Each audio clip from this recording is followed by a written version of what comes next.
Today in the Big Red Shop, got ourselves a 2005 GMC Sierra 2500 HD. It's got the Duramax in it.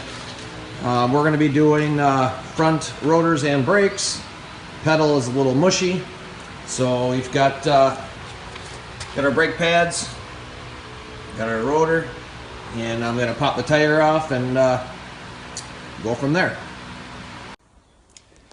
So here's the driver's side done. Top of the caliper, there's a bolt here, there's a bolt down here. So one up here, one down here, get your caliper off. And then there's a bolt here, and there's a bolt down here that also, it will take off the piece that holds the caliper, and then the rotor comes right off. And this is the old one. Starting to rust around the edges here and just giving you poor brake performance. I'll try and do a better video on the other side. We're going to put the wheel back on and the driver's side is done.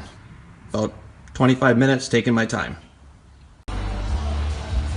Okay, so here on the passenger side now, what I mentioned is this bolt and this one down here. So you just take them out, kind of pull on them while you twist it, and they'll come right out and they'll look like this. Just try and keep them clean. Take the top one out, and you'll have to get maybe sometimes a pry bar and just wiggle the caliper here and get it out. I'm going to stop the video so I can use two hands. So once you get that loose, basically take it off, set it up out of your way, and I just used a crowbar like this here, just kind of get in the top and wiggle it in and out.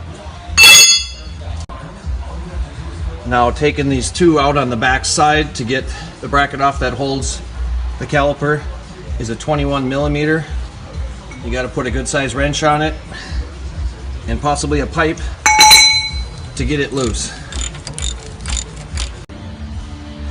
And then I'm actually doing new rotors too, so them are kind of a bitch sometimes to get off, but rubber mallet or a little crowbar, just tap it as you turn the wheel and you shouldn't really have a problem. Sometimes these pads are a little tricky to get in, so I kind of go in at an angle like this here, and then put a little bit of anti-seize on these two ends, which is real cheap anti-seize lubricant, and just basically just kind of line them up. It's hard to do all this holding the phone at the same time, but just basically rock them and get them in line. So after you get the new rotor on, we're going to grab our brake caliper here, holder here, and get that put back on. That sits right on like that. Line it back up, and then it'll be these two big bolts again that go in the back side. Again, put a little bit of anti-seize on them. Doesn't take much, just a little bit, and as you turn them in, it'll rotate on the threads.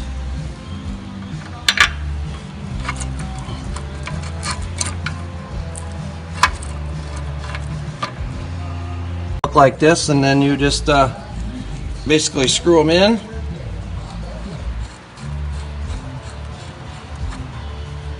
and again they're a 21 millimeter, so we're going to go ahead and tighten them up. So then what I do is I take an old brake pad and I set it in here, and I put a C-clamp and I tighten it, and what that does is it pushes the caliper in, and make sure you take the cap off of your reservoir, or the pressure could possibly blow the cap and spill brake fluid. So I'm just basically turning the C-clamp right now, and what it's doing is it's compressing the two in here.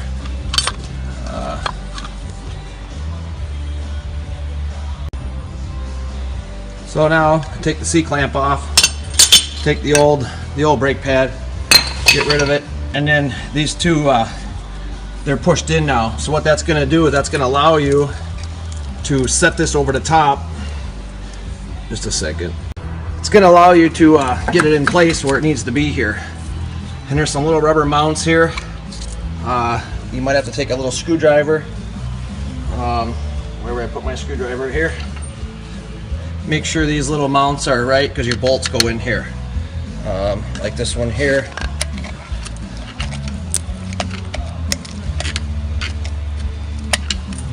It's hard to do holding the phone, so I'm going to set the phone down.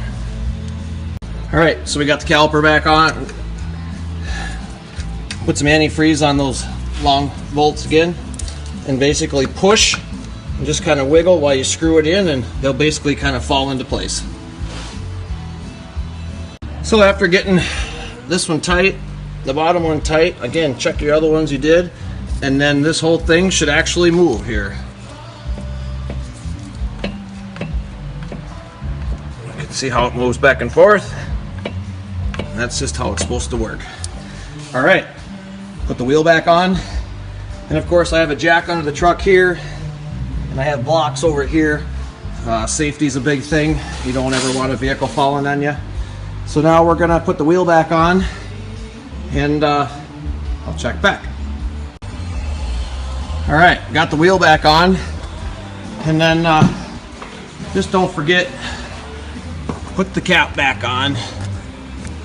Otherwise you'll lose your fluid. Get the hood shut here. Get the jack lowered down. I'm going to take it down the road for a test drive, make sure everything's good, come back, and I'll check in with you then. When you start the truck up, just kind of pump the pedal a few times. Get kind of the air out of the brakes and whatnot, so you don't put the truck in reverse and back through the garage door. Okay, just got back from a test drive, and brakes seem to be right there now. Pedals nice and stiff. Just wanted to let you know if you happen to see a little bit of smoke come out from the front wheels. It's normal. It'll go away after 10-20 miles. The new rotors have like an oil film on them to prevent rust and stuff until during shipment and all those good things. So don't be alarmed if you see a little bit of smoke or a little bit of smell in the first few 20 miles or so. That'll be it for the 2005 HD 2500 front rotors and brakes. Hope this is helpful. Thanks for watching.